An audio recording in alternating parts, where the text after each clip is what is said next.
Assalamu алейкум. Туғандар, данчак сүйүүчүлөргө ушул данчак кулун тартып берели.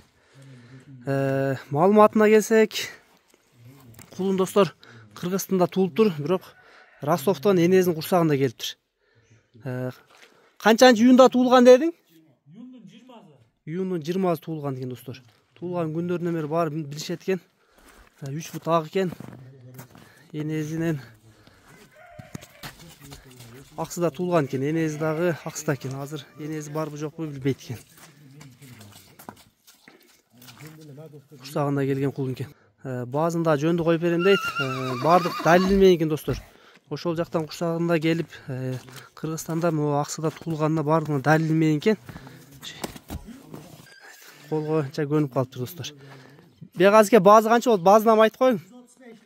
135 миң. Кеми барбы? 135 миң кеми бар экен достор. Данчак кулун жакса байланышка чыга бересиңер, доставкалар буйрса кылып беребиз дейт. Сатууда мына ушул данчак кулум болду достор.